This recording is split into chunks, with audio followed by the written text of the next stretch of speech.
Okay, good morning, namaste. Um, so we are welcome to the live show, a live program called Hindus talking about Hindumisia worldwide. You know how Hindus are being the hatred towards Hindus in worldwide in diaspora as well as in India. So that's the topic today. I mean, on that show on that platform, we are our topic today is why do Hindus need a Hindu independent sovereign nation? Even though Hindus have a huge majority country, India, and Hindus, many is perceived as a Hindu-friendly country and Hindu-friendly constitution and Hindu-friendly laws and Hindu-friendly leaders.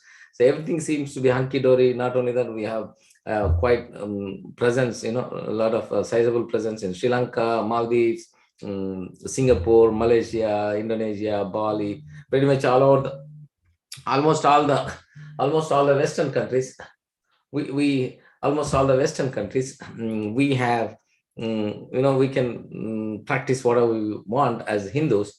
And so if that's the case, do Hindus need an independent sovereign country for Hindus? So that's a discussion. So who wants to, so then that's a discussion. So we'll go ahead and do with a prayer. Then after that, we'll talk about what do you call the format. Om Nityanandam Paramasukadam Kevalam Jnanamurtim Dvandvatitam Gana Sadrusham Tattvamasya Adilaksham Ekam Nityam Vimalamachalam Sarvadhi Sakshi Bhutam Bhavatitam Trigunarahitam Sadgurum Tam Namami. Thank you, Swamiji, for everything today. Okay, so who wants to go first? Nitya Jnanatmananda, Renazan, and Gauri Bharata are the guests today. Some are going to talk in favor of Kailasa. Some are saying, okay, why do we need? So that's a discussion going on in the world today. And so among diaspora, Hindu diaspora, around the world as well as in India. So that's the topic of the today among the Hindus worldwide, among the worldwide Hindus. Okay, so Sri Jnanatma, so what do you think? What is the reason for people to have an independent, sovereign Hindu nation? Is there a need? Okay, so that's the thing, right? So the format of this is I'm the moderator, and Gauri Bhartananda has also asked questions about that. Why do we need? And then I'll make sure that the format works in a Hindu style. So far, all of our life, Hindu's life, last 200 years, we have been looked at from the Western lens, Western drishti. Towards. Then we also started because of the British invasion and British ruled, because India was a British colony until recently, until 70 years ago. So we have imbibed without understanding what's happening, right? So that's exactly the problem. So we wanted to now reverse that gauge, right? So now we want to look at Hindus and Hinduism from Hindus' drishti, reversing the gauge. That's what we learned this from famous, the well-known Indologist, Sri Raju Malhotra. Okay, so the format is a Hindu format. It's called, this has got multiple names. Kshatriya Artha. Kshatriya Artha means it's a discussion about philosophy or things like that. And what do we do? There's a Purva Paksha and Uttar Paksha. Purva Paksha means, let's say Sri Jnanatma makes a statement why we need a Hindu country. And Gauri Bhartaya would say, and he will first summarize what Sri Nitya Jnanatma Nanda said, right?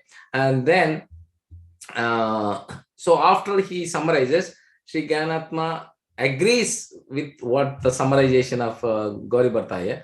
Once Gauri Bhartaya gets agreement that that's what he meant, then Gauri Bhartaya will respond to what Jnanatmaya said. Then after Gauri Bhartaya finishes, then Sri Jnanatmaya is, what does he do? He will repeat what he heard is a response. And once he secures the agreement from Gauri Bhattaya, then he's going to respond. It's going to go on until we exhaust. Okay, this is a format. And then what happens? There is a thing. There are in Hinduism there are three law. There are three in a logic. There are three things. In a Western philosophy, there are only two. One is logic and illogic. But in Hindu philosophy, there are three. One is called Tarka, means logic. Kutarka means illogic. And then Vitarka. So Vitarka is a bigger than these two logic and is also called higher logic or the divine logic. Right? So that's exactly. Does it make sense?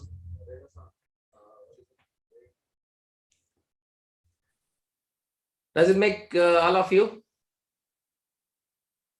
We cannot hear you, Maharaj. Sorry, you cannot hear you, yeah? Gyanat Maya, we cannot hear you.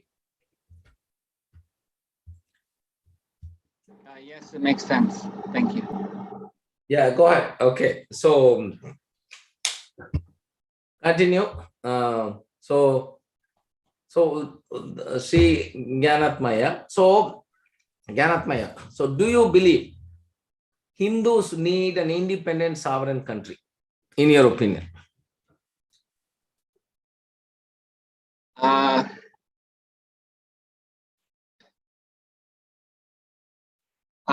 Yeah, it's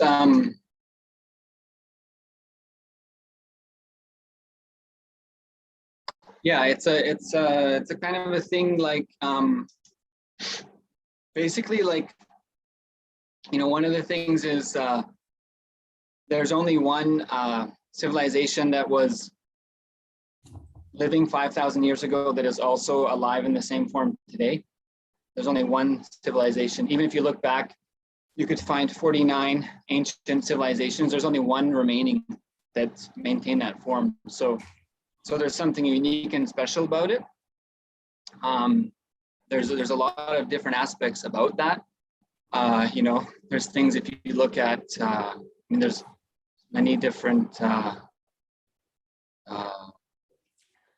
know, the written history, even documented Tamil Sangam, you know, 11,000 years ago.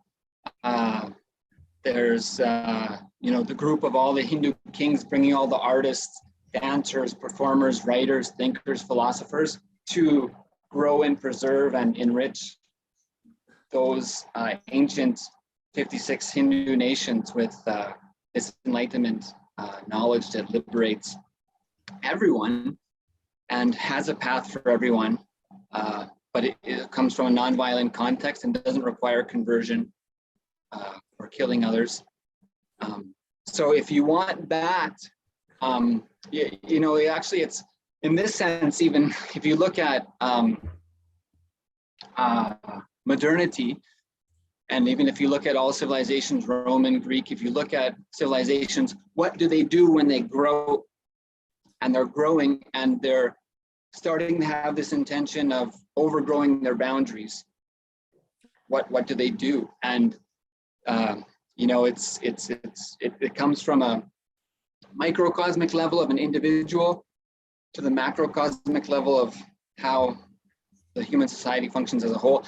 But the fact is, if you have an inner violence or an inner incompletion, or there's parts of you that you're not complete with and powerful about, then you're naturally going to protect those things from others, and you're not going to be able to be open to accept and enrich anything from others. So this is in a lot of ways how violence works. And so as long as that individual is not able to be free of violence and live in a non-violent way of ahimsa from the space of Advaita, then we're going to engage in violence with others. And obviously we see that happening on planet Earth all the time. There's been, over the past few thousand years, more than average of one warrior per year. So there's more thousands of wars in the last couple thousand years than there are that many years. So this is a continuous pattern that humanity is showing. So one of the beautiful unique points of Sanatana Hindu Dharma is this proven ability to live with the intention of enriching others, rather than the need to change others. And so in that sense, it's the only proven way for humans to live together without killing each other. Because there has to be an acceptance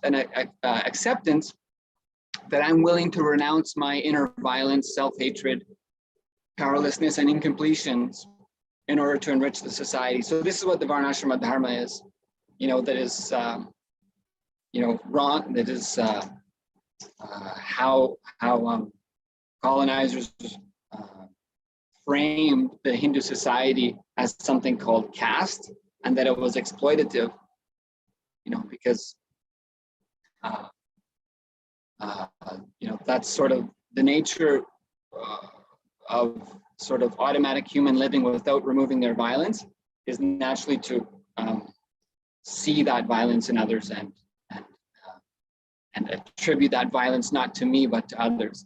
So that's one of the unique aspects, is that yes, if we want a future that can accept any and all gods and any and all traditions, and requires nonviolence, and gives you the opportunity to live that the goal of your life is contributing to society, not what do I, so much of society is what do I need to grab and hold for myself so that I can survive, so that I don't die or don't get destroyed. And so naturally we're looking to grab things from others and not share it with them. So yeah, if you want the only proven civilization, the only civilization that was alive 5,000 years ago and is alive today, if you want that, the only proven way for humans to live and survive, and that Sanatana Hindu Dharma is rooted in these concepts of Vasudeva Kutumbakam, the world as one family, Advaita, oneness, and Ahimsa, nonviolence, the sustainable way of enriching myself and others, then we definitely need a place that allows all the powerfulness, because it's not a powerless way of living, which is sort of a wrong way that a lot of people interpret ahimsa, that it means you have to be powerless. So yeah, if we want to preserve this ancient enlightenment ecosystem that has produced so many great living enlightened masters that are able to give up the body at will, because of living from the space of nonviolence. If we want that, and we want, the oldest proven way of living, and from the space of nonviolence, that through Varnashrama Dharma has the goal of providing liberation for everyone, no matter what your job is or what your goals are or what your desires are, and doing that in a proven, sustainable way, then we need, that's an important and powerful way to live. So we need a civilization that allows for that to happen. So we definitely, like Plato's philosopher king from the Republic is this ideal that the king would be the philosopher. And so that was his ideal, and like 50,000 people would be the ideal city size. So that was an ideal that he wrote about and proselytized. That may happen at some point. That's what Sanatana Hindu Dharma did for tens of thousands of years. So if we want that, to be alive and not destroyed, then it's necessary, because it has many powerful ways to live, and that has to be allowed. So yes.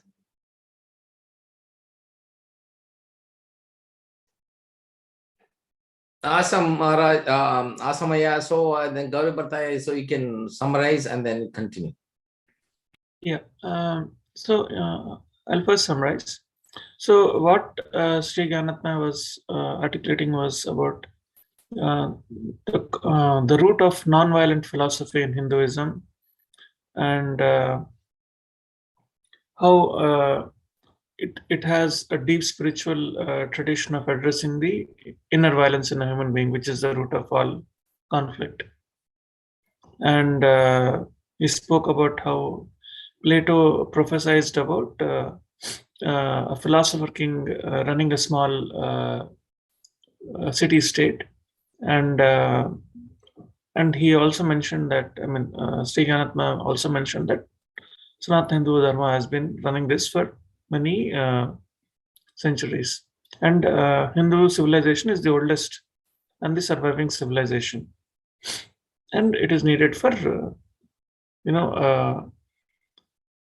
it has a system of enriching people rather than converting, and it is needed for maintaining peace in the world.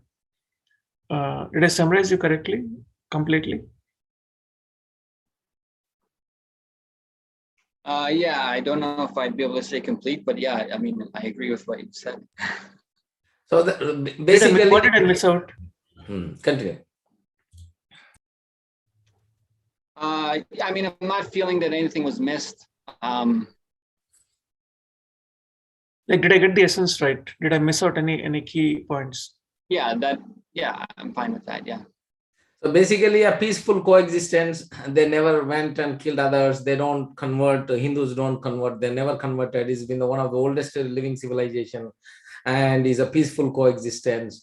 And they then go and then say, hey, my way or the highway, and let's have that. There's no inner violence towards anybody. You accept all gods, all traditions, either faith or no faith. Everything is accepted. You believe in God, you don't believe in God, or you believe in million different ways. Everything is acceptable. So that means it's truly a pluralistic view of living, and there is no inner violence. Since there is no, for an individual, there is no, as a Hindu, there is no inner violence in that person. So that means as a society, the whole thing, there is no inner violence towards others, right? Either the others, they're saying, oh, these guys not my Hindu, so let's get rid of him, let's persecute him, that kind of thing. So basically, a peaceful coexistence, live, let live.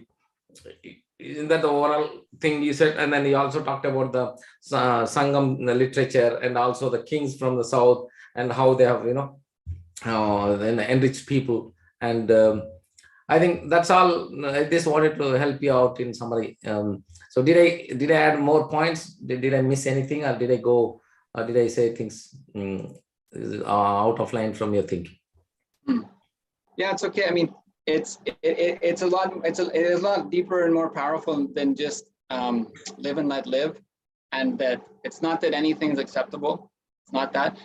Like, there's no space for powerfulness. It's an extremely powerful way of living, but from the space of nonviolence. So yeah, the thing is, it's not that the Dharma is this. The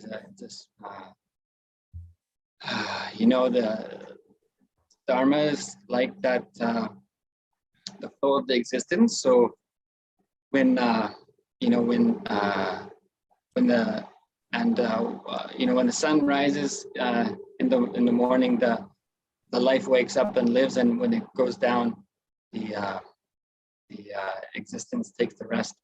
So it's more about being open to all the possibilities. But yeah, the only point of that, there's a spiritual rooted powerfulness of each person,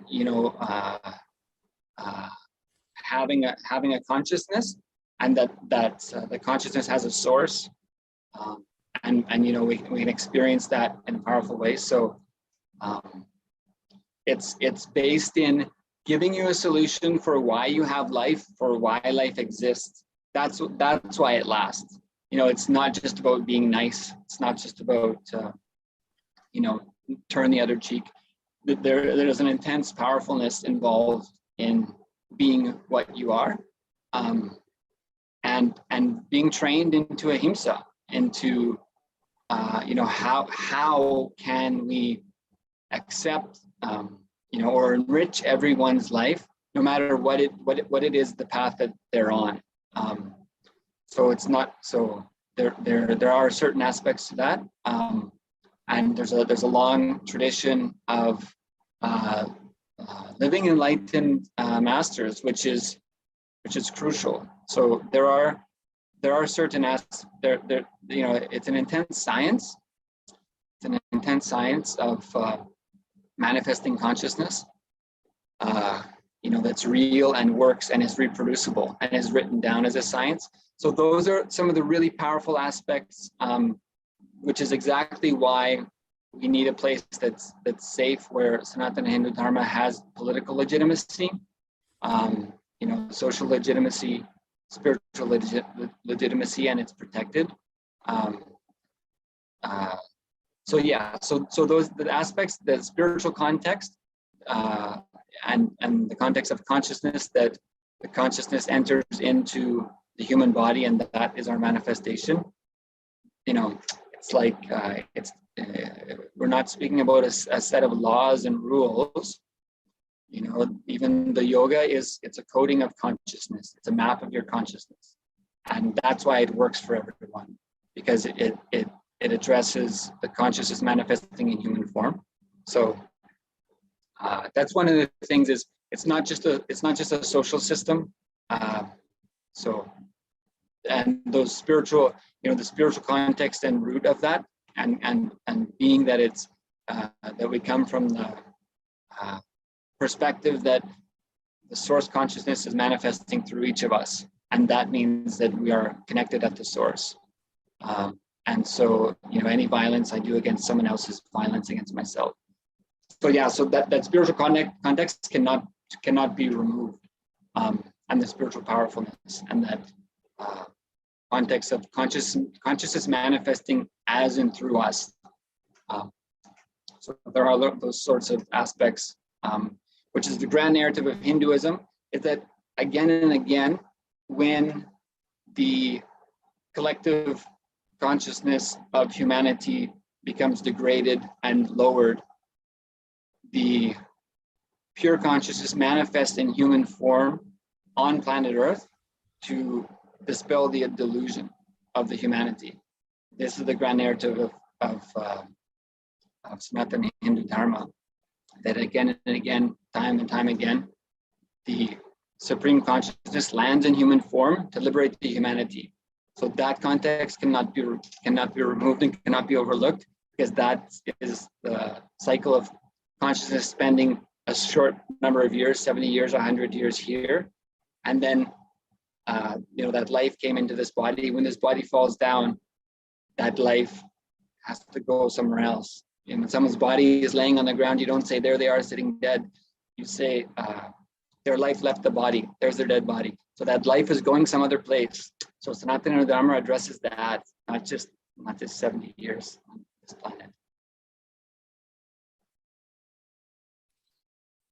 Okay, I'll try to summarize. There is a lot of detailed philosophy of Sanatana Hindu Dharma that you have given about living powerfully, spiritual practice, yoga being the encoding of the consciousness, and you know, multiple rebirths and super consciousness coming down whenever there is too much of imbalance, so on and so forth. And you said you also need a place where you have political, social, and spiritual, and you know, other legitimacies.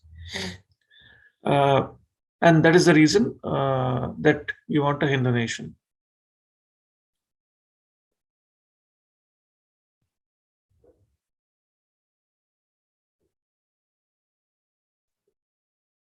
Did I get the summary right? The essence of your argument correct? Yeah, and I mean it's yeah, and sure, and it's no, not even so much that I want, you know, that I'm wanting a Hindu nation. It's there are certain aspects like this. You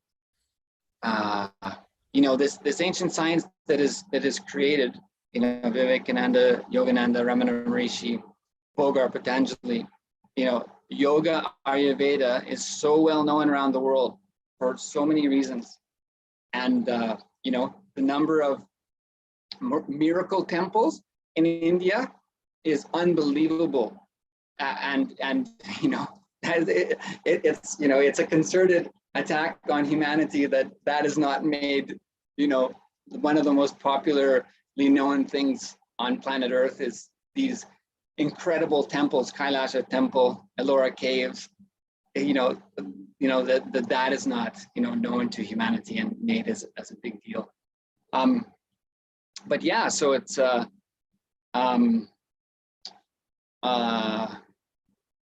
you know, one of the Shastra references that defines the word Hindu and what is a Hindu tells about that fleeing from unconscious invaders, the Hindus crossed the mountains.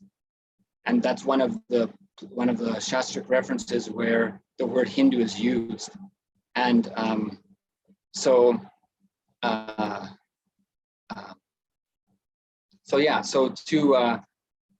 in order to allow for all the aspects of Sanatana Hindu Dharma to be preserved and practiced as per Shastra, which is the source of all Hindu traditions, is the Vedas Agamas.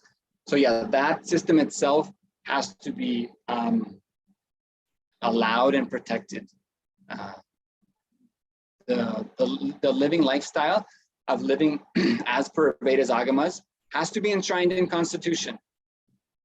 Because if it's not, like we see with anti-superstition laws, Hindus are not allowed to use spiritual healing. Hindus are not allowed to use their own consciousness to heal themselves.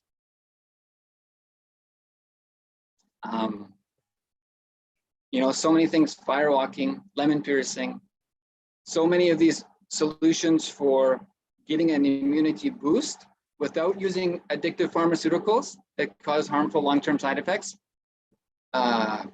Anti-superstition laws and others are preventing Hindus from using yoga, using Ayurveda, using the power of your own being, the power of your own body to make itself active and alive.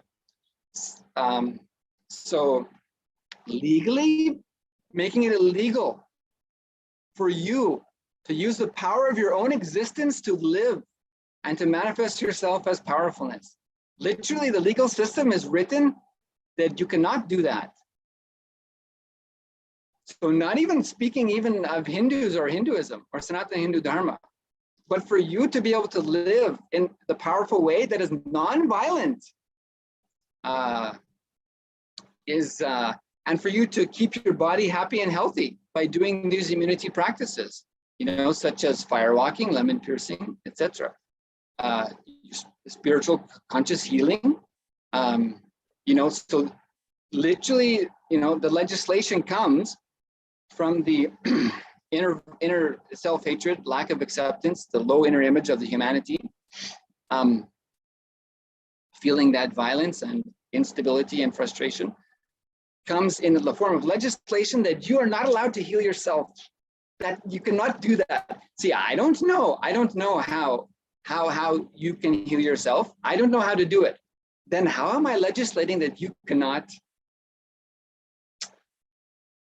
So that is the state and status that we see in places like Constitution of India and the laws that are being enacted specifically against Hindu lifestyle.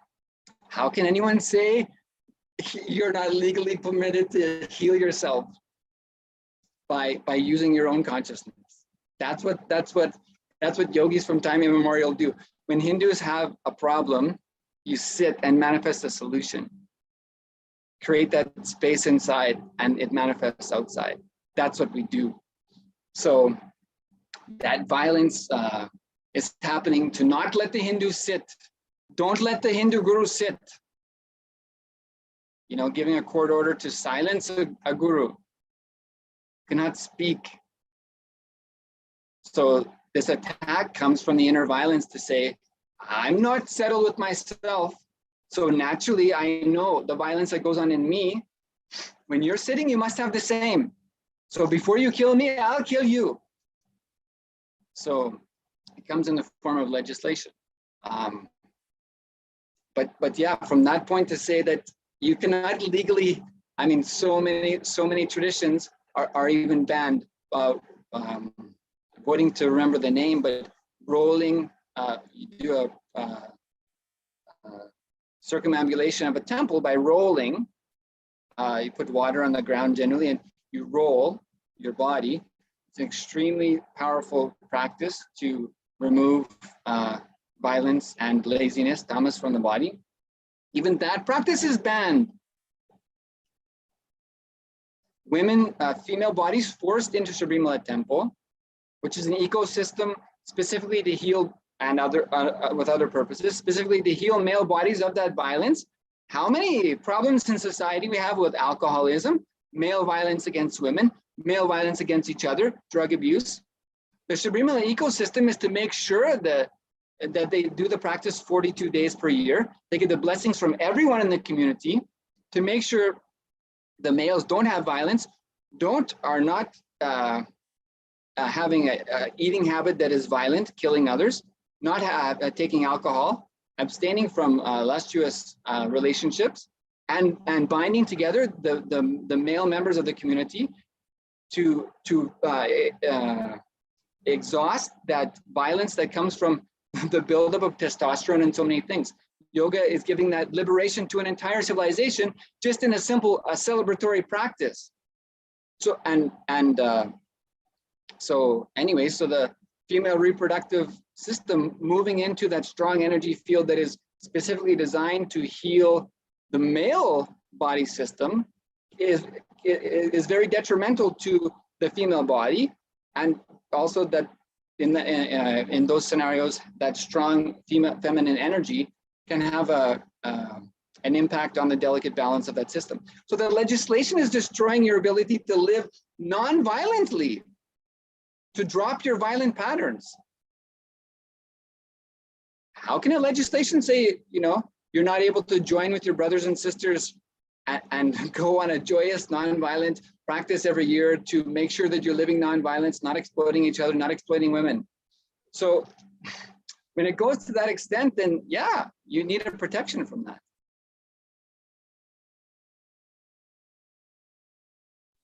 I'll summarize. Basically, what you mentioned was there was some kind of the Indian Constitution restricts certain spiritual practices of Hindu traditions, and because of that misunderstanding, they have passed in certain legislations which restrict even certain spiritual healing traditions, and interfered with certain religious, socio-religious structures of different institutions like Sabrimala, and they have jailed and gagged order, given a gag order against one yogi and a guru, and that are the reasons, in order to get protection, that is the reasons why you want to create a Hindu nation. No, like that, there are many reasons. One is the piercing, right? This is a traditional way for firewalking, and then the piercing with lemons, and then practice the way they see. And then one of the well-known, worldwide well-known guru, public, we all call them, fondly Swamiji, but the public calls him Swami Nityananda. He's been given a gag order. Even a terrorist was not given a gag order anywhere in the world. This is like ridiculous. Where how would you stop a spiritual guru? He's not promoting violence. Even the terrorist didn't have a gag order, but you give a gag order. That's what Ganath Maya is saying. And then there is an Ayurveda which is contributing. There is a yoga which is contributing. There is a dhyana, the meditation which is contributing. So all these things, the legislation is controlling Hindus' rights. And for all these reasons, we want a sovereign, independent Hindu India. Okay. And that's an essence of is continuously making the case and demonstrating the need for an independent, sovereign Hindu India.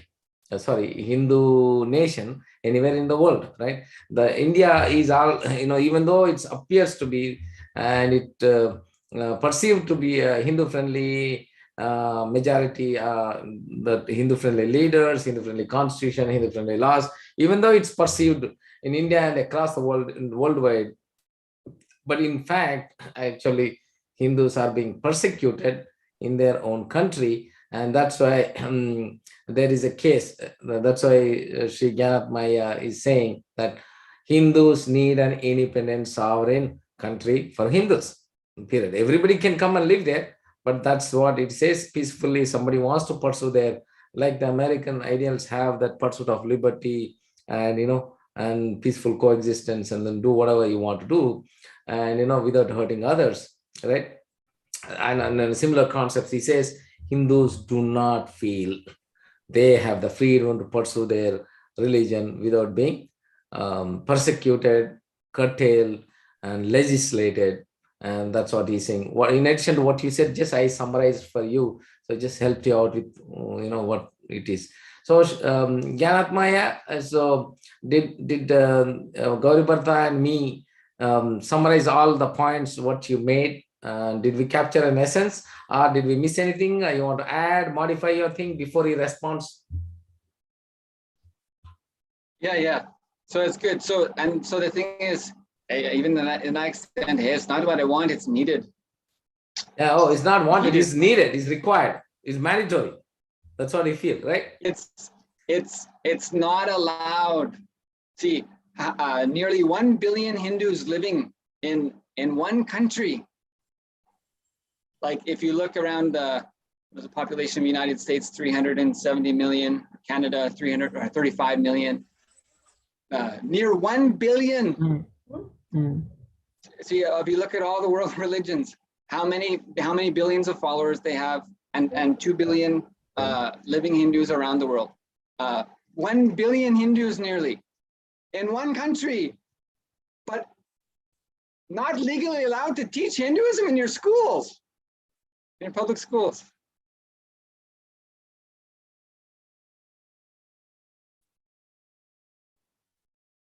That's a pretty good argument, and for a case for an independent sovereign nation for Hindus. Okay, so I just want to take a little pause here, or a little quick break. Looks like there's a live program is happening from Swamiji. So you guys to turn over that one, and then we'll continue here discussion with Reno-san, right? And we can then, once that is there, we can switch back here. Right, that's a live program going. We can continue this program, but you can switch the to your live streaming if required. Okay, so that's the thing. And are we ready to go ahead and let me know, and then we'll continue. So Ganap Maya, if you have to go, we understand, and then we'll come back after switching the thing. You may need 1 or 2 minutes to switch. Right? Yeah, that's live. So you want to go and switch it live. Yes. Yeah, and then we will continue with you once you are back, after a minute or so.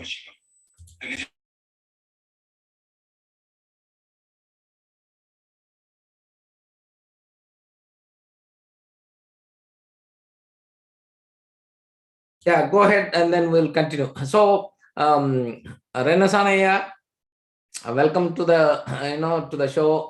It's called Hindus talking about Hindumisia. Means the hatred coming out of hatred. People are hatred coming out of the Abraham religions towards Hindus and Hinduism, right? So that's the thing in Hindumisia.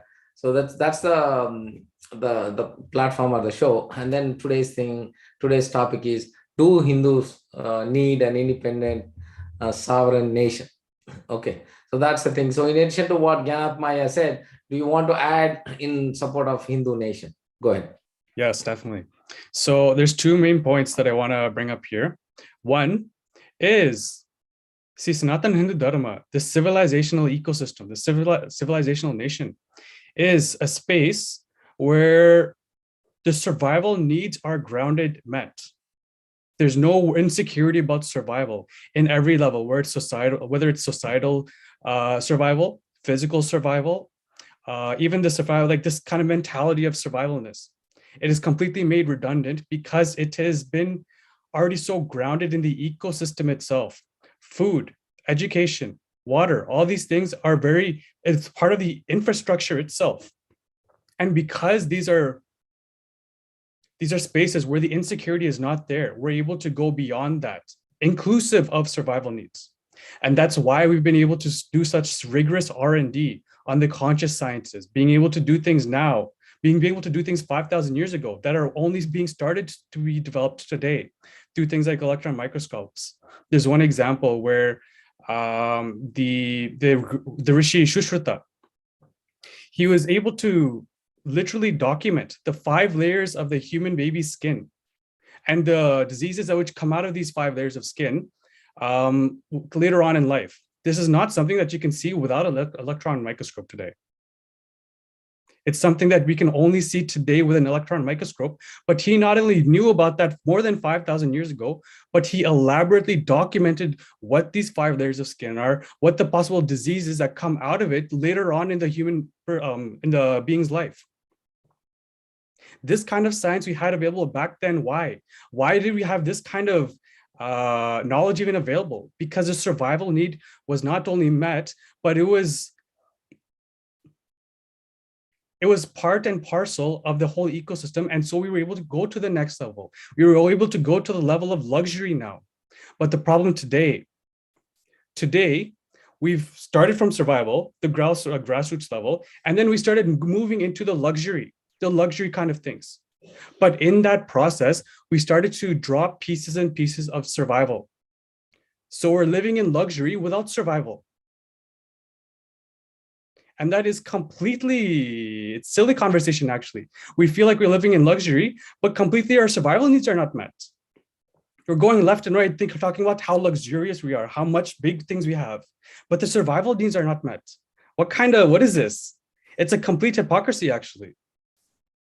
But Sanatana Hindu Dharma it's an ecosystem where both survival needs are met and firmly established, grounded, in a way where it can never be taken away. The insecurity cannot happen. On top of that, the luxury is made.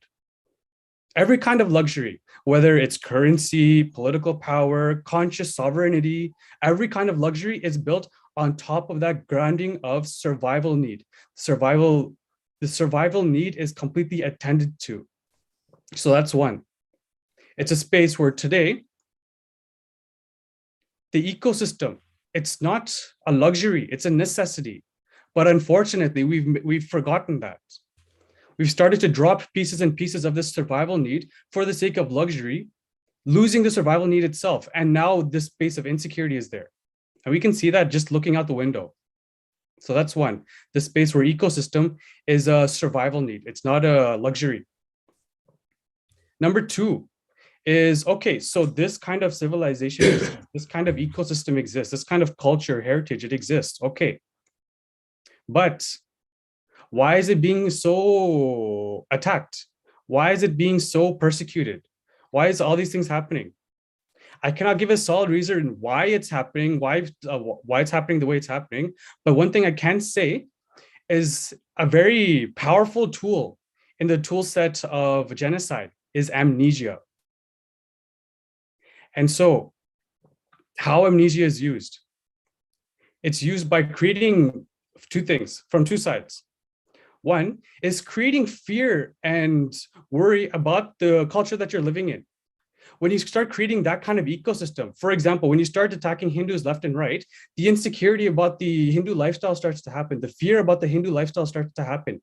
And from that, slowly, generation by generation, you start to stop practicing, kind of start slowing down the practices to the point where the further generations don't even know why we do arati, why we do puja.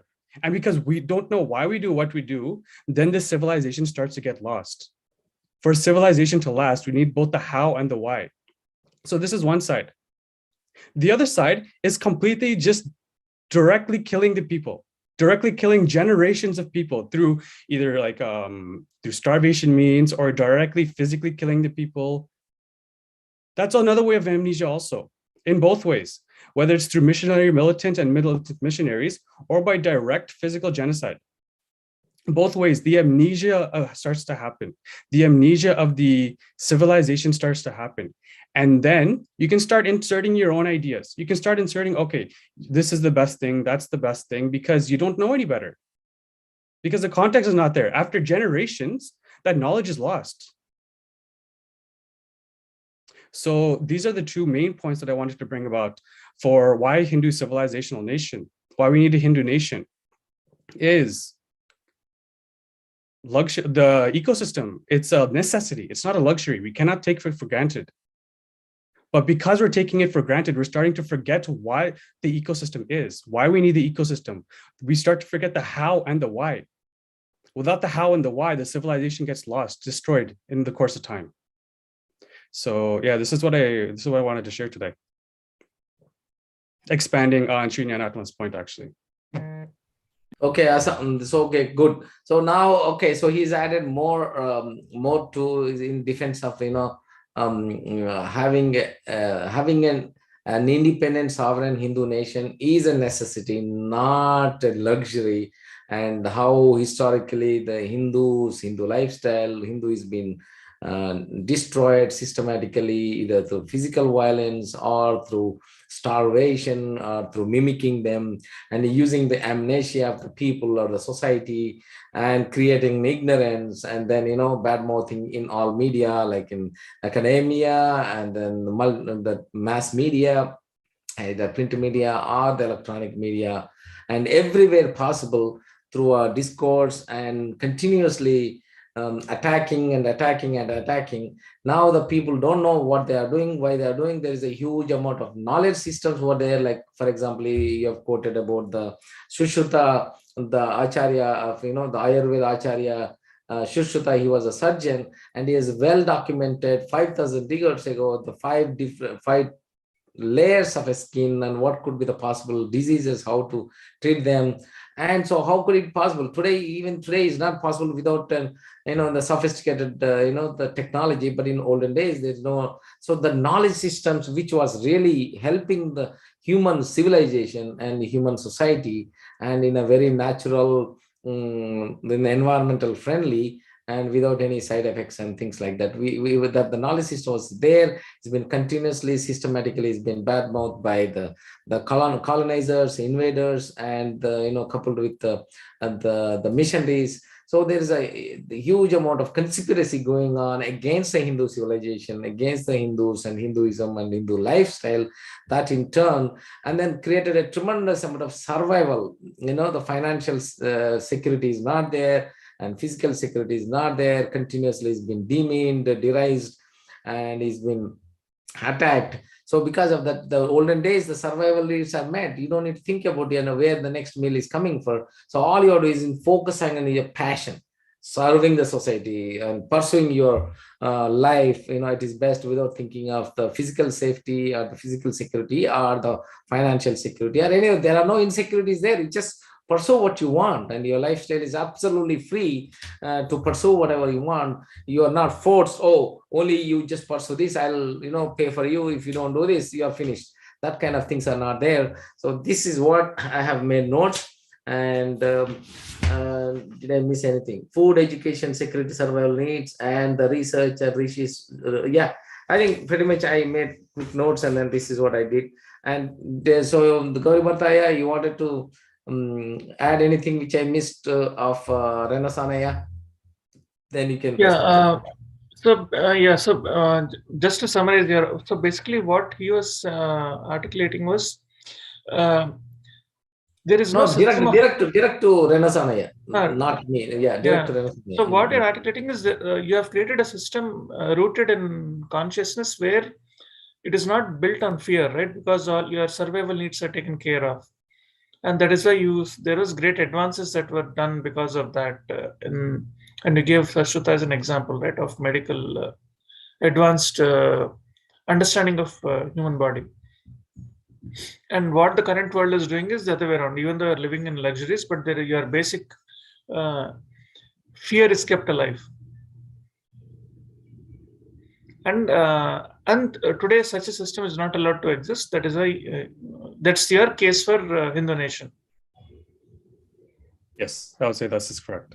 Okay. So before I respond, I just wanted to ask a quick question to both of you.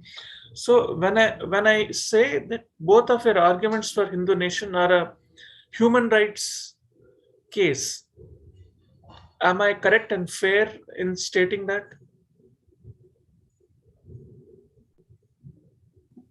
Correct. Okay. Sri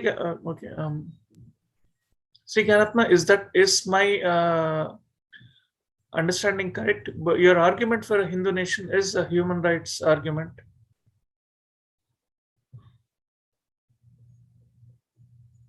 That can be part of it, but that's definitely I mean, personally, it's not limited to humanity, but you know,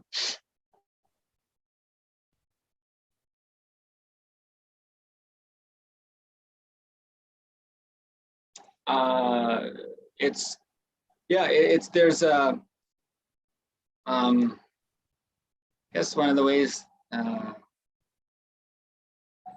to look at it is there's a human body and the consciousness comes in the human body, and when the when the body falls down, that life energy goes somewhere else. So it's like, in a certain sense, if life is just all about this 75 years on this planet, then in a certain sense, nothing might matter. So, there's like the baby body that I had when I was a little kid. That body is gone and it's dead. And but the eye that was that was experiencing that is the same eye that is experiencing this body. And so when this body falls down, there's no evidence to me that my eye will cease to exist. My eye exists independent of this body, and the life that came into this body when it was born, when this body dies, there's nothing that suggests that life itself dies. So to me, to have the perspective that life is limited to this few years of human experience, it really misses the point. The only thing that anyone knows who takes a human body, the only thing you can say in common for every being that comes into a human body is that relationship with the human body is temporary. So I see really that's the issue. That's really the issue that needs to be addressed through human life is that relationship, that this relationship and existence in this human form is temporary. So we have to use the time we're here to prepare for what's next. And so I really feel that's really more the perspective. It's more about what is the purpose of life? What is the purpose of my existence? What is the purpose of existence? Why does planet Earth exist? And is there any proven solution to that? Is there a time-tested, acid-washed solution that has common tested teachings that have manifested that powerful liberation in beings? Where does that come from? Is there a common source of knowledge for that? Is there a lineage of people who have manifested that? Is it based in a science, a reproducible science that comes from literature that is translated into practices that can be taught through generation again and again and can be given as my experience? And the answer to that is yes. And that's what these 4 levels of experience in which Sanatana Hindu Dharma is rooted comes through.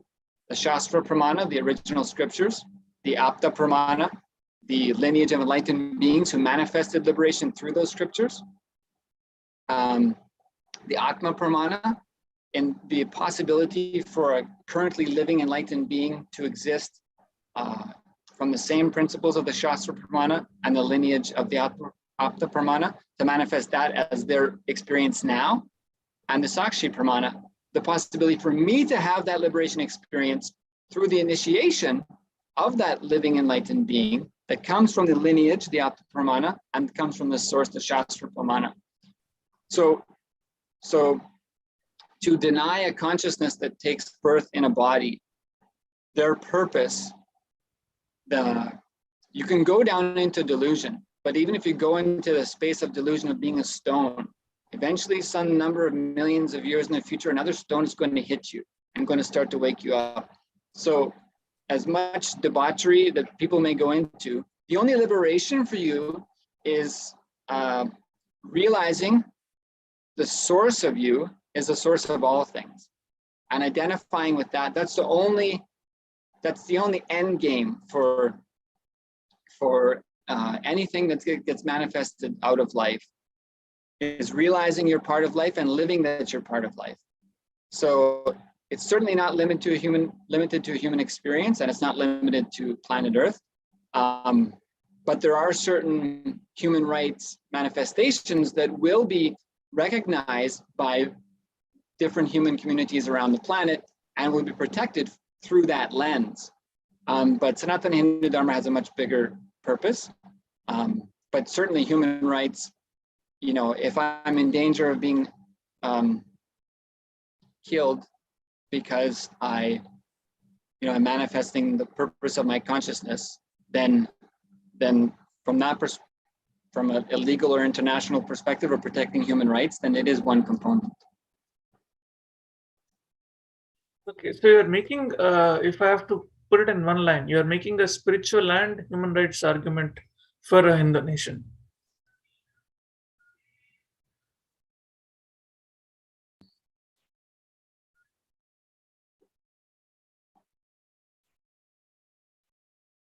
Yeah, there's a spiritual tradition that offers a proven solution to all beings, and that's Sanatana Hindu Dharma. And it requires protection in light of the ongoing Hindu Holocaust. Okay. So you are saying the spiritual tradition is being attacked, or there is a Holocaust against the Hindu spiritual traditions. Because there is an attack against them, you need a separate Hindu nation in order to protect it.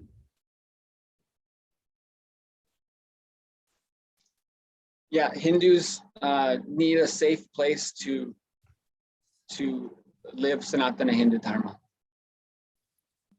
Okay, so if I have to summarize, you're saying Hindus need a safe place to live so that they can continue to practice their consciousness-based spiritual traditions.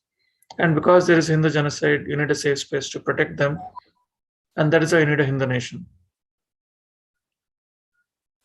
Yes, Hindus, like everyone, need a safe place to live, free from completely unreasonable persecution.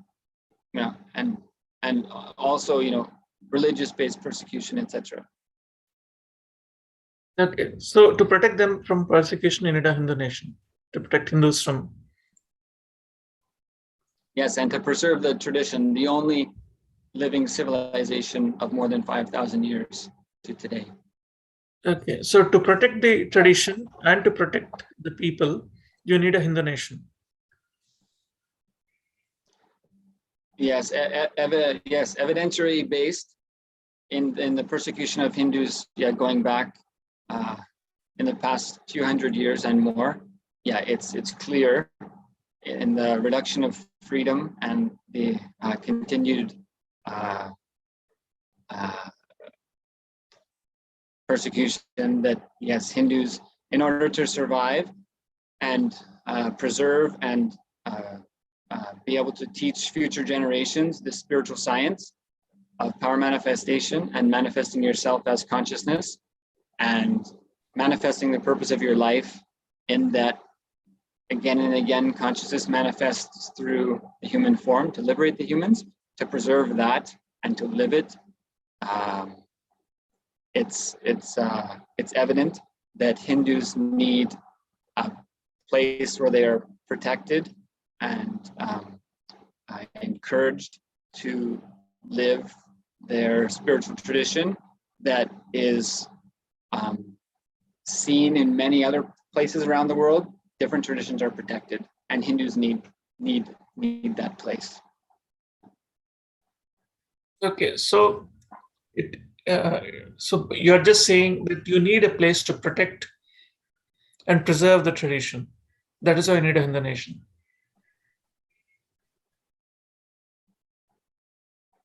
Yes. Okay.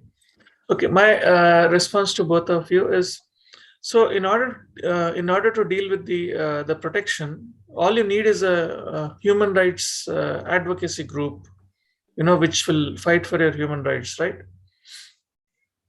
And that group can also advocate for finding a safe space for protecting a tradition, or that can influence the policymakers to make sure your traditions are protected. All you need is an advocacy and a human rights group. There is no argument for Hindu nation in either of your arguments, in either of your presentations. I could not see a case for a Hindu nation. All I could see was the need for a human rights network and a policy advocacy group. See, the nature of persecution against religion is common across the world. Different in some countries, the persecution is more. In some countries, the persecution is less. Even if you take a country like India, all religions are being persecuted, not just Hindus. There's persecution against Christians, there's persecution against atheists, there's persecution against everyone. I mean, primarily because India's state of record in case of human rights is pretty poor. And it's not always related to religion. Whereas in the Western democracies, they have a much stronger infrastructure when it comes to the human rights protection. So in those countries, you do see there is lesser amount of religious persecution. So there is no such specifically directed attack against Hindu religion. It's just that they are attacking all religions. But when people fight for their rights, human rights, or their religious rights, the state has always responded in granting them the necessary protection and even their ability to preserve. So if you see the trend of human rights against religions, it has been getting better. Wherever they have strong advocacy groups, they have been given a lot of protection. They have been given a lot of rights. A lot of unfair laws have been reversed. And the respect for them is also gone up significantly. So in light of this, I don't see what is the need for a Hindu nation. I don't see an argument for a Hindu nation. All you need is a human rights network and a policy advocacy group.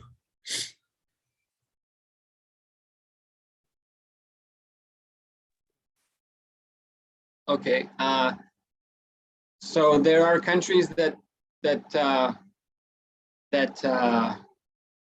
follow an Islamic constitution, and countries that follow a Jewish constitution, and countries that follow a Buddhist constitution, and countries that follow a Christian constitution. So there should not be a single country, which there is not today, although there was 56 nations at one point, and up until 2007, there was Nepal. India, which is not a declared Hindu nation, it's a secular nation, which actually treats Hindus as a so-called minority, and therefore restricts certain privileges in favor of minority traditions. So your argument is that although there are countries that follow Islamic, Buddhist, Christian, and Jewish constitutions, there should not be any country that is allowed or does follow or stand up for or live the oldest living civilization tradition of Sanatana Dharma. That should not exist. Yet there is no need, right? So in today's world, there is the countries have been so friendly towards science of higher consciousness, or their ability to absorb pluralistic traditions has been so phenomenally high. What you need, the need for a human rights. No, Gauri Bhartaya, you have not summarized what he. Sorry, my bad. What you're saying is there are countries where there is an Islamic, Christian, Buddhist, Jewish constitutions, and there is no country which has a Hindu constitution, like in case of India or in Nepal, even though it is majority Hindu country. And in India, minorities have been given additional rights, right? They have been given protected rights, and that is the reason you feel that there is a there is a room for a Hindu constitution-based country.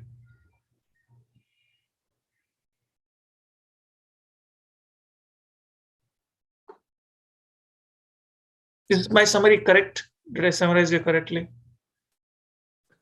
Yeah, and really it was also a question of saying, so these other major religions have, you know, have countries with that constitution. So there also was just the question, you know, Hindus should not, being that there's nearly 1 billion Hindus, declared Hindus, living inside a single country, it's not a Hindu country. Does that exist anywhere else? That there's 1 billion followers of a religion and that country is not that run by that constitution, number one. But even just in, you know, from apples to apples, so Hindus shouldn't have a country. There should not be a single Hindu country anywhere. Somehow that's offensive to people. Okay, so what you're saying is, in India, even though it has 1 billion followers of Hinduism, it is not a Hindu country. And the idea of having a Hindu country is offensive to people. That is what is not allowing you to have a Hindu country. Is that a correct summarization? No. Okay, so can you please fill in the gap? Why should Hindus not have a country? Okay, so you're saying I'll rephrase that. Why should there not be a country that is run as per Manusmriti, the cosmic constitution of Hindus, of which there are 2 billion in the world, which is nearly a quarter of the population, or would be actually more. Okay, so you're saying, why should you not have a country which has where there are, you know, 1.25 billion of Hindus in the world, and your argument is because there are 1.5 billion Hindus, there is a case for having a Hindu country which can be run by Manusmriti. I'm not saying there needs to be, you know, I guess I'm not saying there, I guess the thing is, I'm not saying that other people need to, I'm not saying everyone needs to accept that there's a Hindu country or a need for it. We don't need that.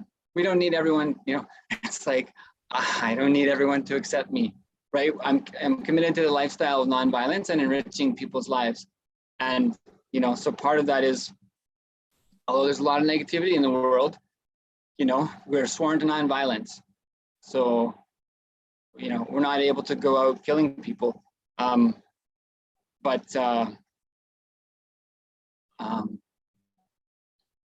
So it's simple. There's a need, and it manifests through enriching.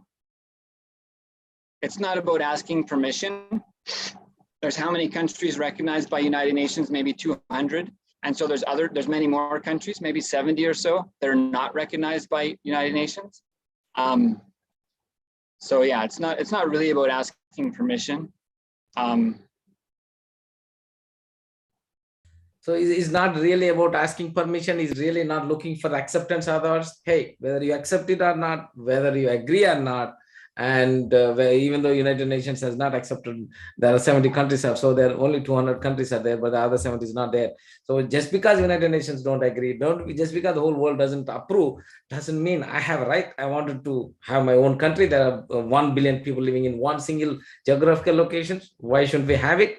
And there are 2 billion, then they can have it. Anybody wants to agree with us, support us, is fine. You do not agree with us, don't accept. We are not asking you. We're not looking for an acceptance. We want to have it. Did I get it right? Yeah. And it's really not about want. It's actually about necessity. It's a decision. We already made a decision, and we are creating, whether you like it or not, accept it or not, you know, whether you approve it or not, that we have decided to do it. Hey, we are letting you know. Did you say that? Did I understand you correctly? See, we have a responsive seat. I'm only understanding. I have rephrased, stated what I understood of what you said. Does it make sense? I'm not debating yet. I mean, I'm just summarized for Gauri Bhattaya. Okay, Gauri Bhattaya is I summarized, and and he's not responding yet. He's still collecting your argument, your case for Hindu nation, and all that. He's still collecting the data and points and your argument and your demonstration case for the Hindu nation, right? That's all. So we're just making sure from time to time, summarizing and making sure he understood what your stand is and what your stand on Hindu nation for the Hindus and a sovereign independent Hindu nation for Hindus. And oh, looks like let's a little pause. Looks like the Swamiji's darshan is over, and you can all, if you want to switch, you can just switch to our this discussion live on the platforms. So we'll give him a pause so that he can switch over to other things. So we can continue with the Reno Sanaya. Reno Sanaya, do you want to continue where Gyanath Maya has left? Yes. So it's actually, Gauri Bhattaya, you brought up a very good point. There's a lot of human rights organizations, like even, for example, we can that fight for these things, right? We can take one example as Auroville. Auroville is basically right now a self-sustained community in India, where they live based on the teachings of the Guru Aurobindo, Sri Aurobindo. So this kind of things exist. But so now I was really looking and seeing, okay, so that's true. Why do we need a Hindu nation if we can create these small micronations, right? And really what it came down to, and still the argument is happening, but what it came down to is no matter what, when you're living inside another nation, as a subsection of another nation, there's going to be some compromise. There's going to be some give and take because you have to be living in their land. No matter what, no matter how you try to play it off, there has to be a little bit of give and take because you are living in their land. You're sitting in their home and you're asking, hey, I need to do this, I need to do that. As per the United Rights Declaration of Universal Declaration of Human Rights, I can have this, and this. And so they have to bend a little bit. But same way, from their side, they can't just completely give what they want because they still have to stand for their things. There's vested interest on both sides. No matter what, there's going to be a little bit of give and take, a little bit of compromise. But when your own Hindu nation is established, not just Hindu nation, but even Christian nation, Muslim nation, Buddhist nation, when that's there, then completely your constitutional rights are written as per basically the writers of the Constitution, the people who are willing to are taking the responsibility to create that specific ecosystem for a specific purpose. And so at this point, there's no compromise. Yes, we can have micronations, we can have embassies where we can start practicing the Shastra Pramana, the lifestyle of Agamas. All this is there. But there will always be some compromise. Even if we have organic gardens, Goshala, temples, and all over the world in the embassies, there's always going to be a little bit of compromise because, again, we're living in their land, their home. And we're always going to be surrounded by the other environments also. That's always going to be there because we're living in somebody else's home. But when we have a Hindu nation, when we have a established Hindu civilizational nation, which we can call our own, which we ourselves wrote the constitution, where we ourselves wrote the legislation, the jurisdiction, everything as per Shastra Pramana, then we're living in a space, in a land, physically land also, where there's no compromise. There's no compromise on Shastra Pramana. And in Hinduism, the one thing we cannot compromise on is Shastra Pramana.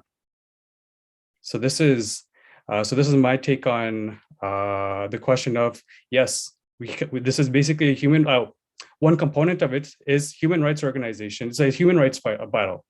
So why not just have human rights organize it, do the whole thing? One side is this. The other side is we also will spend a lot of time fighting for it also, and not a lot of time actually doing the work that needs to be done. So this is the two things that came.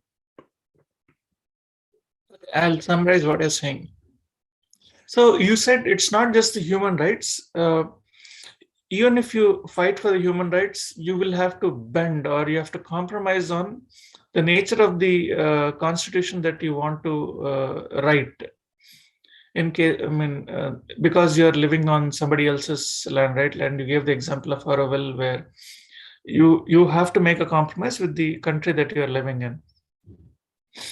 Okay, and that's the reason that you want a Hindu nation where there is no compromise in terms of how the constitution is written. That is, which is in total alignment with the Hindu Shastras. Is that a complete summarization of your argument? Yes, I can say this is a complete summarization. Okay. Okay. So basically, what you're saying is you want to live in a certain way. So to live in that certain way, you want that constitution, right?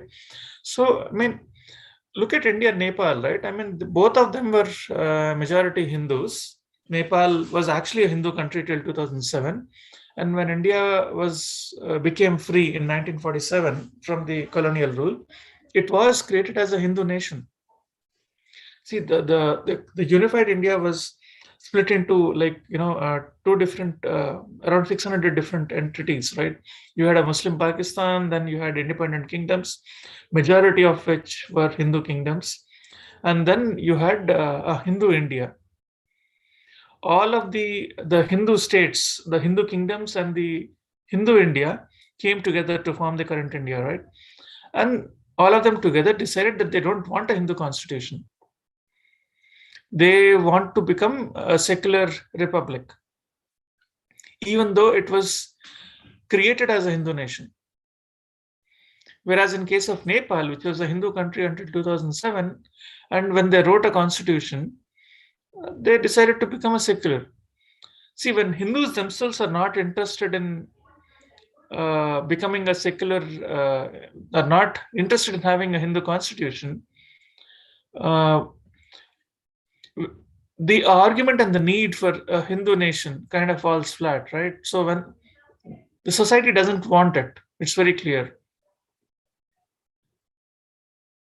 So what is the point of having a Hindu nation when Hindus themselves don't want it?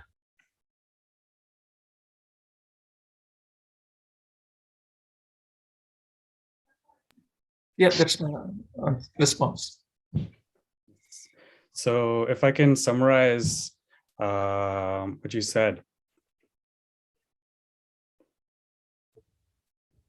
there are a few countries like India and Nepal which have come back to the space of, okay, we want to be Hindu nation. But over course of time, even those same decision makers or decision makers down the line from, decision makers down the line, they decide, you know what, no, we changed our mind. We don't want a Hindu nation anymore. We want to be secular. We want to make this decision. And so if this is the case, when the decision makers themselves of these nations decide, we want to change the constitution, so it's no longer Hindu nation, it's now secular nation, then why the need for Hindu nation? Is that fair summary? Yeah. Okay. Exactly.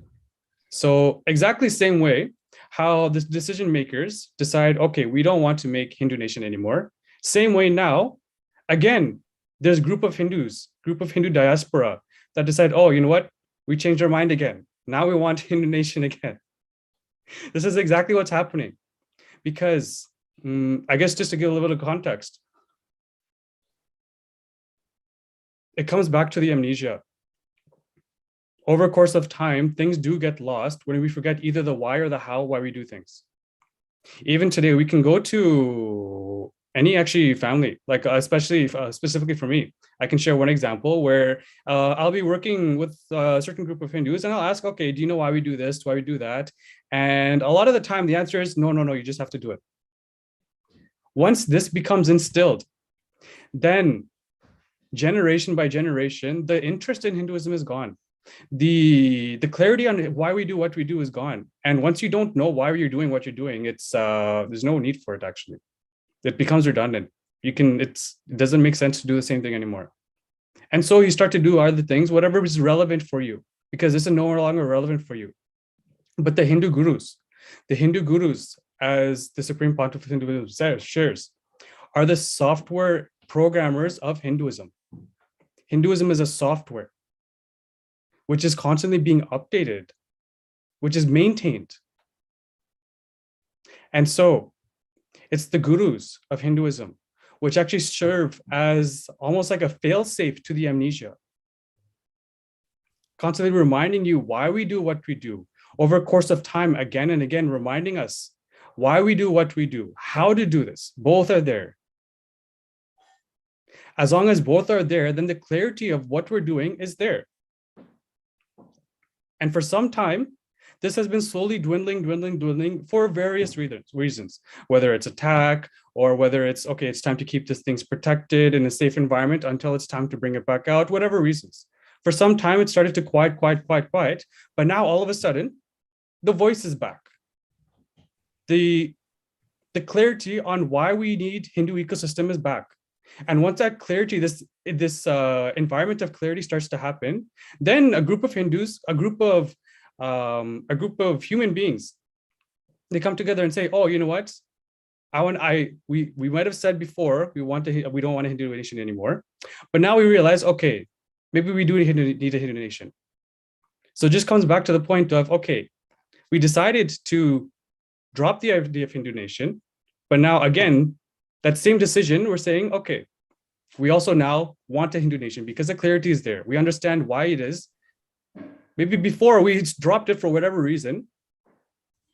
That's it. We dropped it for whatever reason. But now we're deciding, okay, now we need to have it again. We want to have it. And so this is the at least present situation of what we're doing, why we're doing what we're doing. It's just, if it's a matter of decision, large group of people is saying, okay, now we also want it. So let's make it happen. Okay, so your argument is this. At one point, Hindus decided, hey, we don't want to be Hindu nation anymore. We want to go become secular. Okay, and now a few people began to realize, hey, no, we want to, have a Hindu nation. We don't want to be secular anymore. No, wait. Don't say few people.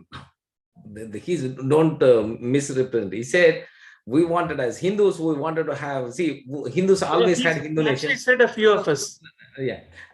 He said, Hindus, we wanted to have it as a Hindu nation. Then he said, hey, down the line we failed. Okay, now we don't need it. Let's have it secular. So we experienced both. Now we Hindus want to have a Hindu nation again. That's what he said. Okay, continue. Yeah. And so people lost the reason for having a Hindu nation because people followed the how and they forgot the why. That is why they forgot the need for having a Hindu nation. That is why they became secular. And it is the gurus who constantly kept reminding the why of the how. Now, because the gurus are now gurus are reminding more and more about the how. Now, the need for a Hindu nation has been awakened in them. Yeah, so the implication of what Renaissance is saying, Renaissance is saying that the why is missing because what we are doing, why we are doing, why is missing because the gurus have been persecuted continuously is an implication. And the why is like a today's scientist. If you got rid of the scientists today, you have all the doctors who are prescribing medicines.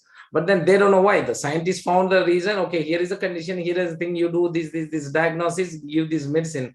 The doctors know, right? In general, say maybe few doctors know the full intent, but in general, the 100% of the doctors don't know. So, but who knows? The scientists.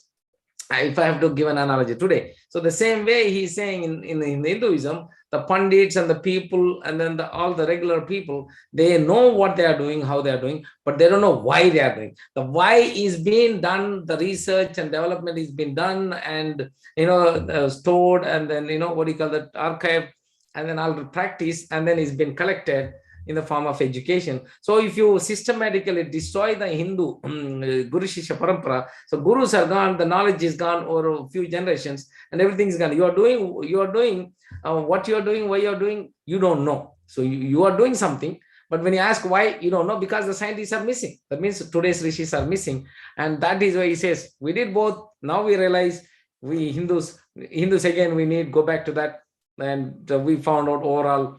And the oldest civilization is the best.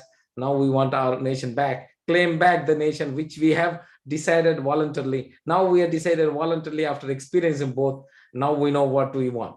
Did I understand you, Reno Sanaya, correctly? Did I accurately summarize your essence of what you meant? Yes, this is correct. Also, one thing I want to add is, yes, now that I look back, I did use the word few. And I think I want to stick with the word few. Reason being is, yes, there are billions of Hindus, billions of Hindu supporters that are supporting for a Hindu nation. But how many are standing for a Hindu nation and taking responsibility for it? When I say use the word few, I'm talking about the few who see the value in Hindu nation in such a way that they're ready to do complete tyaga, ready to do complete tyaga of their own life to make the Hindu nation happen. If even a few of these people are standing for something like a Hindu nation, then there's something worth addressing. There's something worth listening to these people about what reason they have. So this is again, just to give clarity on the word few people. This is one thing I wanted to add as well. Super. So that's a clarity. Gauri Bhartaya. Now, yes, he agrees with you that a few Hindus wants to stand up and do tyaga like how the earlier rishis have done, right? They stood up for the knowledge and the system, knowledge systems and the country and the lifestyle, Hindu lifestyle. So he wants a few people have everybody realized they want to have, but few people are standing up for the idea and cause, and they want to lead the cause and then establish and then sacrifice their personal lives for the belief, what they stand for, and which is going to help not only them, it could help them, it could not help them, but definitely is going to help the whole humanity. And in addition to that, it's possible. So that's what he's saying. Gauri Bhartaya, you can continue where I left off. Okay. Yeah, I think you have summarized. At least I think I've covered the summary correct, which I was saying. Do you agree with my earlier? Okay, I'm going to respond. So, instead of fighting for a Hindu nation like this, you are probably better off fighting for a system where all the religions can be accommodated in a more inclusive way, which is already happening, which is a global movement anyway. So that is probably going to do a much more long-term good for the humanity than wasting your time for fighting for some Hindu nation which most of the people anyway are not going to live in and they wouldn't care for. Rather than allying with a whole lot of people who are already fighting for a more inclusive, pluralistic society which addresses the needs for all religions, you are better off fighting for such a system. Make the existing institutions even stronger. Why do you want to go and disrupt and create a Hindu nation, which is, if you ask me, it is like, going 100 years backwards, if not 1,000 years backwards. See, it's documented, right? Every year, more countries are accommodating more and more religious practices. That is the way forward. Why do you want to go backward? And by creating Hindu nation, you will only probably have one small piece of territory or land somewhere where, okay, Hindu nation is practiced. What about the rest of the people in the rest of the world? What about other religions? What about atheists? You want to be able to accommodate when you're trying to build a pluralistic world. How is Hindu nation going to serve that purpose? It's like you're advocating for a feudal society again.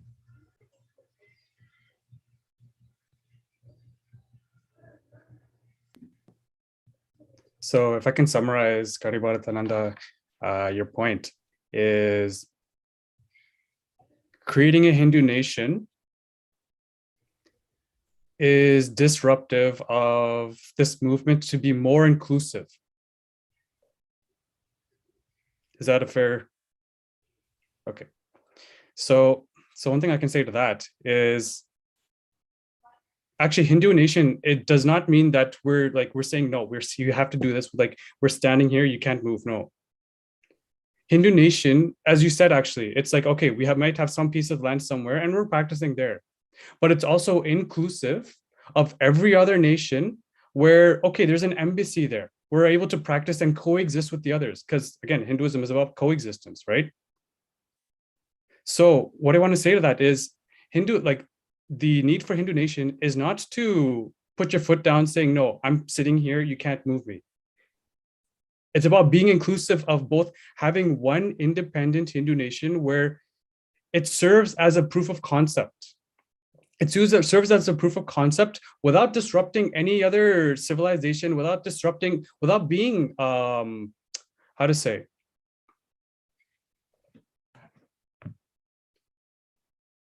without pushing for a physical intervention, being like a sort of what's the word? Without being intrusive. It's like how the Aghoris of Sanatana Hindu Dharma, they stay away from society, not because they want to, because they're not societal people. No, it's because they want to be able to be authentic, be completely, how to say,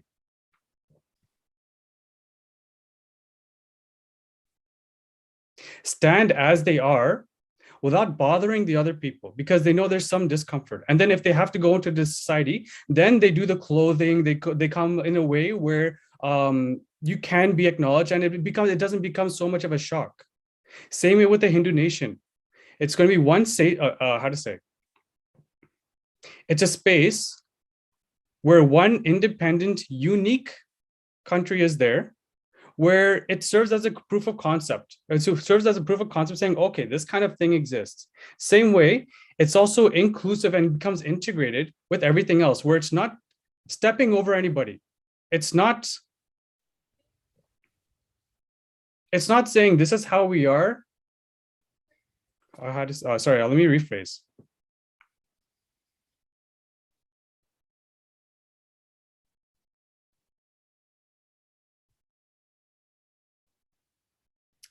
Having a Hindu nation is inclusive of both having your own physical nation and also being part and parcel of every other ecosystem that is already there. This is the main point that I'm trying to get across. It's adding one more to the pluralism. Just like how now we have thousands of sampradayas. Each sampradaya is unique. There's some similar strands. Same way right now, the multiculturalism. All cultures have some similar strands that make them unique, that make them who they are, make them stand out, which serves as part of the coexistence. So all this is there. Now, the introduction of a Hindu nation is one more, I can almost say like a sampradaya, one more, almost like I can say a tradition, one more unique individual, I can say. So now when we're talking about inclusiveness, it's saying, okay, there's one more unique identity that wants to become involved. And so, yeah, I guess to wrap up the point is, this is the main thing that kind of keeps coming back. Having a Hindu nation is one more unique identity. It's not stepping over anybody. It's not saying, it's not pushing anybody out of the way. It's more so, hey, there's also a way to exist like this. Let me show you, but let me have my own place where I don't have to, where I won't intervene. So this is kind of the response to this. If I summarize, I'll summarize first.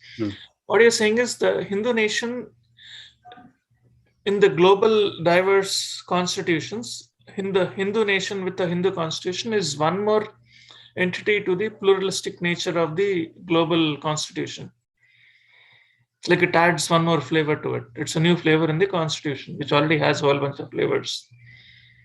And it only adds to the diversity. Yes, I could say this is what I was trying to get across. Yes. Okay.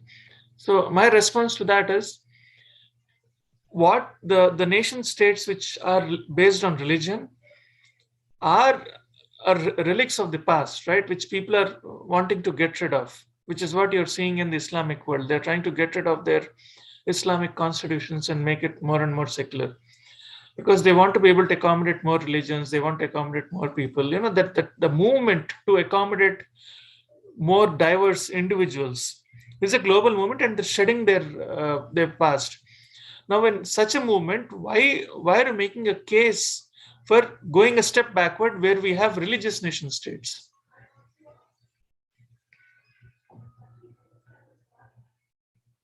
That's an outdated idea which the world wants to get rid of.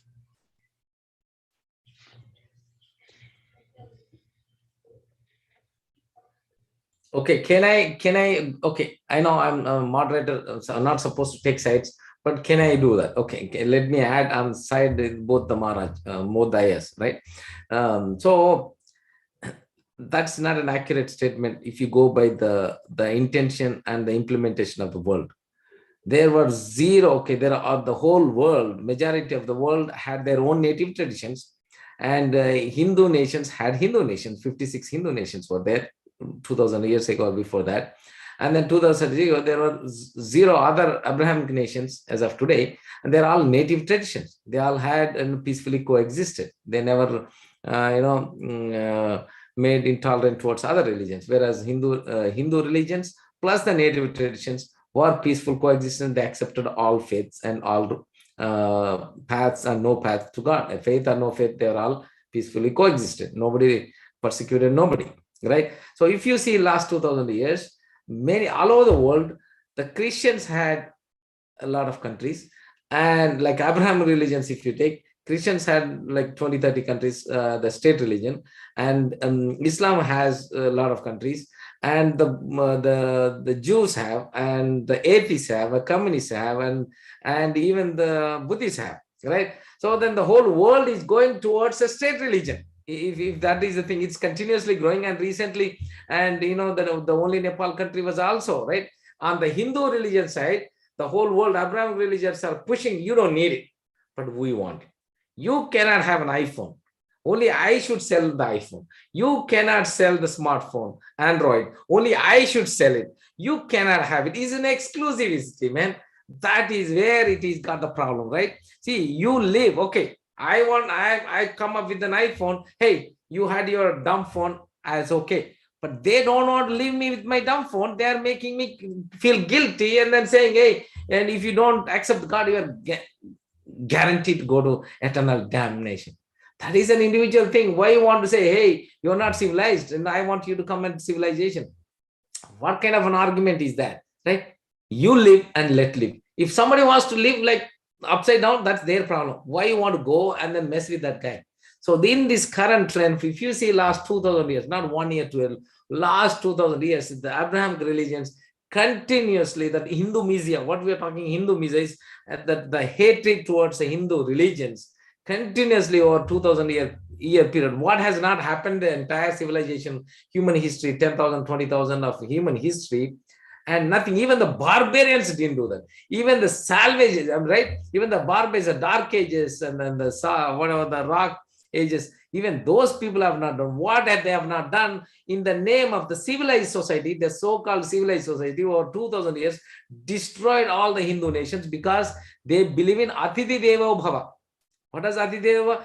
If the guests are God, when the guests are God, when I invite you to my guest, if somebody knocks my door and invite you as my guest and you are my God, what did you come? You destroy me and my family, rape, pillage, and everything, and steal. And now you call it, I deserve to be civilized, and because I don't know what the hell I'm doing. And so I treat you as God. So that is my innocence, and then my acceptance and pluralism is being taken for a ride and then destroy me. When I trust you, you backstabbed. And I don't need any more of this crap. So we just did that and we want to claim back. I don't need your opinion. I don't need your acceptance. I don't need anything. Okay, anything of all these things. So that is a summary of I just an implication from Renasanaya and Ganatmaya. So did I overall capture your one point in this? If I have to say in a single capsule, Renasanaya and Ganatmaya? I came into your, summary, and then I came to your, what do you call that? On your side. Okay, I played. I'm not supposed to do I'm supposed to be an honest broker between both sides. Yeah. So did I say it right? Did I get it right? Did I capitalize your point, thought trends, and implications, and whether it said by implied or openly said? Understand, Aya? Yes, I would say so. Like exactly like you shared. It's why we're doing what we're doing is different. Why we're asking for this kind of state, why this kind of nation is not the same as why others are asking for the same. There's a reason is different. Direction is different. Super. Very good. Very good. So then Ganatmaya, did we want to do it? Then we can close this and we'll go to the part 2 next time. Okay. So should we, so do you think do you feel you exhausted your document and you feel you have done well and then you deserve to have your own country based on what you think and the Hindu nation? And do you feel you exhausted? You want to add anything more? You think you made your point? Yeah, you need more time to make your point. Yeah, because no, our show is an unlimited format. If you have to talk like in US Congress or Senate, if one senator wants to talk continuously 24/7, hour long, and it is allowed, right? They call it a filibuster, but we don't call that filibuster. We call it an unlimited time is given to everybody, right, on the panel, right? So that they can exhaust their points and they say they feel that they have done completely demonstrated, they made a case, they express their complete thoughts and their philosophy. So we don't want to rush anybody, we don't want to limit anybody, because in this 24/7 news channel format, and in a format of a 24/7 news channel, how can you say we never have time? What kind of a I mean, the logic is that it doesn't really make any logic, right? So does it make sense? Does it make sense? Yeah, it's a necessity, and that's the beautiful thing about Sanatana Hindu Dharma, is living from the perspective of contributing and living that life is for others. This is an extremely unique thing. Actually, Sanatana Hindu Dharma, if you look at what do people like, if you look at the civilization of Sanatana Hindu Dharma, what do they actually do? What are the people actually doing? Actually, it's just multiple ways of celebrating life. And how can you celebrate whatever form of lifestyle that you want to live? How can you celebrate? Not having the problems. The purpose of life is celebration. If you look, how many rituals are happening on a number of festivals? There's thousands of festivals every year. So it's a necessity, and it's not a religious issue. It's a solution. It's the only proven solution, lasting solution, and it happens not out of denying anything for anyone else. It happens out of contributing. So when we contribute, that contribution, people experiencing that enriching, naturally they'll want to continue benefiting from the contribution of Hindus. And lastly, I would say then, Supreme Pontiff of Hinduism, Bhagavan Nityananda Paramashivam said, the talk we do will not work for us. The work we do will talk for us. Sorry, can you repeat what what he said? Yeah, Supreme Pontiff of Hinduism, Bhagavan Nityananda Paramashivam, he said, the talk we do will not work for us. Let the work we do will talk for us. Wow. So that means we're not the talkers, we're the doers. We do that, we talk the talk. We don't, we do the talk, we don't talk the talk, right? We do the talk, right? So we do the work, and then that work will speak for itself. So amazing way. That's amazingly said. That's the first time I'm hearing that type of, even the idea, that's an amazing thing. Yeah. Okay. So that concludes your points and demonstrates that, yes, we deserve, we want it, we already started it, and we want your cooperation. There's moral, and then emotional, and then the treasury, talent, time. We are inviting everybody's support to this Hindu nation, and so please support. Is that your appeal you are making to all the audience who are watching this, or the viewers of this the show? So you are appealing on behalf of all 2 billion Hindus, Hindus and on behalf of Hindus and non-Hindus, on behalf of the humanity, around 8 billion or even more than that. So you are appealing in the broader human society. Hey, we are the 2 billion Hindus and we want to have it. We have experimented enough. Now, a few of us are realized, we're standing for it. We defined our purpose and philosophy, and we want your support. And please support us in any name, shame, and form. Did I conclude? And then you are appealing to the whole human society to support you in any form and shape. It makes sense to them. Did I understand your appeal? Yeah, see, as Hindus, we have the responsibility, as the custodians of this ancient civilization and knowledge. And it's the Hindus' opportunity to enrich the society. See, not just for yourself and who's there, the future generations. Look at the state of humanity. Where are your children getting stuck? Where are they going? They're following into these lifestyles of what's happening in media, the different industries, Hollywood, Bollywood. They're following into these drug addictions, depressions. Where are your grandchildren going to be? What kind of support is there to make sure that they get what they need out of this life? It's the Hindus' responsibility to make that happen. So it's the Hindus' opportunity to enrich the society. We have the opportunity to live the lifestyle of enriching. So yeah, if you want to come along with us. If you don't want to come, no problem, we'll do without you. And if you want to oppose, we'll do in spite of you. But for the context of ahimsa, non-violence, we're sworn to non-violence. Non-violence is a law for Hindus. In the context of enriching, inspiring, motivating, contribution-based life. Tyaga-based life, contribution life, and then enriching and inspiring, motivating life. So please come and we'll do it together and help us and then be part of it. And then with you, without you, in spite of you, we are going to do that. Is that the right, the right summary of what you said? We're responsible to contribute. Responsibility of Hindus who realize. Come and experience the benefits of Sanatana Hindu Dharma. Not that we're not asking anything from you. Come and experience the benefits. First, come and experience the benefits for yourself. We are here to, see, we have the responsibility to give what the great rishis of our tradition recognized and laid out for us to live now so many thousands of years later. It's our opportunity to give the best possibility to all humanity. So come, yes, to all the people, come and experience the benefits. Sanatana Dharma doesn't need anything from anyone. We don't need reform, nothing. Reviving that tradition, the oldest living civilization, creating all the enlightened gurus, and the solution to everyone to live any lifestyle you want from the space of contributing and ahimsa. And so come and experience the benefits first. That is the purpose of our life, is enriching the entire humanity with the spiritual truths. Come and experience the benefit. It's for you only.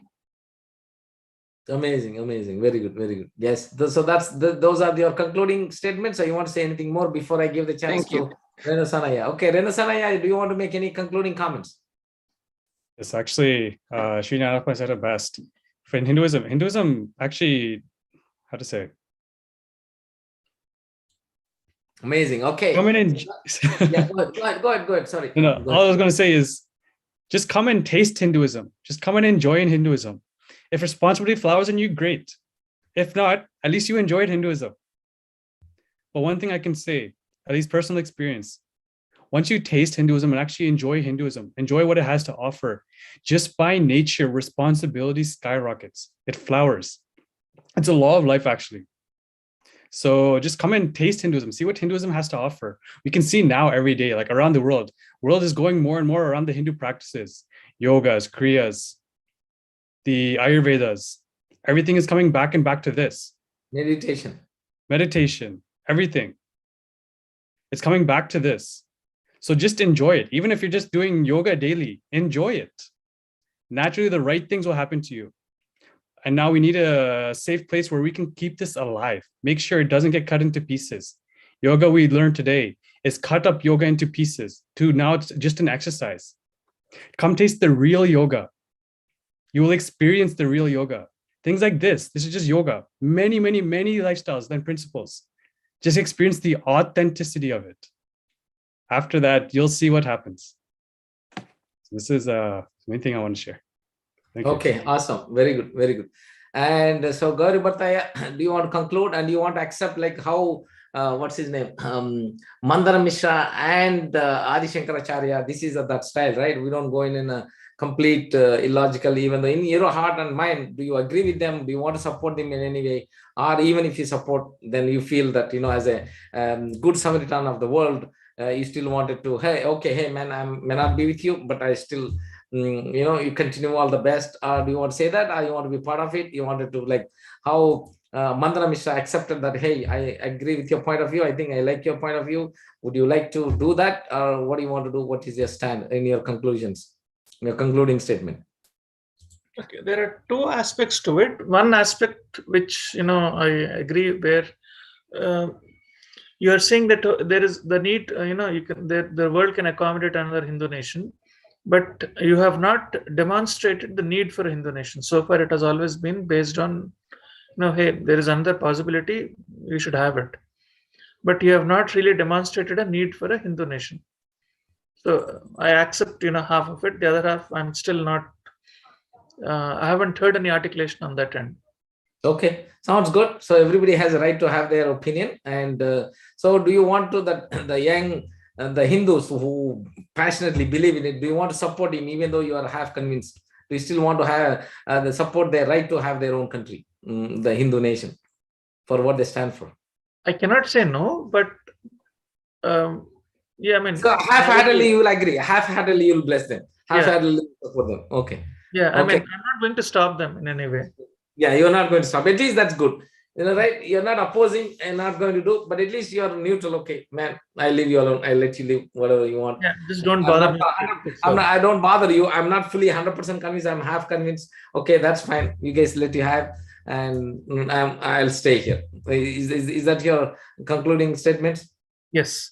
Okay, so anything else if you do? So we are going to close this discussion with our traditional Hindu style, because we are looking at Hindus and from the Hindu lens, Hindu drusti, and all our life, last 200 years or so, we've been looked from a Western drusti, Western lens. So now we are reversing the gauge, and as Sri Raju Malhotra is our pioneer in Hindu Indology scholar, and so we are like the way traditional Hindus have been doing, like it's been going on forever. From if you see the Upanishads, this always is the Vakyadasa, the question answer. Upanishads is all about and the discussion and debate between Guru Shishya, and even the Bhagavad Gita, the latest one, right? The Vedas, Upanishads have been very old, but in the 5,000 years ago, even in Bhagavad Gita, is again Krishna Arjuna Samvada. There's again the same in the question answer form. That has been our tradition. We continued, and then Mandana Mishra and 2,000 years ago, or a little before that, and then happened this same discussion happened between Adi Shankaracharya and Mandana Mishra. Then Adi Shankaracharya went all over the world, and all over India, and then all the what do you call that? This is called Bharata Varsha or Bharata Kanda. He went all over the Bharata Varsha and Bharata Kanda, and today it's called Indian subcontinent, or maybe Southeast Asia, a little bit of West Asia. So right. So we used to call Bharata Kanda, Bharata Varsha, Bharata Kanda, and Bharata Dweep, I think, right? I forgot that. And then this is what it is continuing. And today we revived that tradition of having the discussion, Vada Prativada, the Jivarda Sadas and Vakyarda Sadas and Shastrarda Sadas mode. I really enjoyed it. It was really stimulating and passionately debated on all sides. And this area has been, and we are going to continue as a next episode. This is one episode, and we'll also come up with the part 2, part 3, like that. We'll continue to do until each side, gets their own, perpetuate their, the philosophy. Okay. And so can I close this session with the Purna Mantra or Hindu style? Hindu, okay. Om Purnamada Purnamidam Purnat Purnamudachyate Purnasya Purnamadaya Purnameva Vashishyate. Om Shanti Shanti Shanti Hari Om Tatsat Sarvam Sadguru Padukarpanamastu. Om Nityanandam. Thank you, Swamiji. He is my guru, and so he's accepted me as his disciple. Swami Nityananda is my guru, and this is for public, but we all call him Swamiji. And all the followers of Swamiji, Swami Nityananda, we all call Swamiji fondly. That's our sweet name for our group. Okay, that concludes our program today, and we'll continue with the next one soon. Stay tuned for this channel.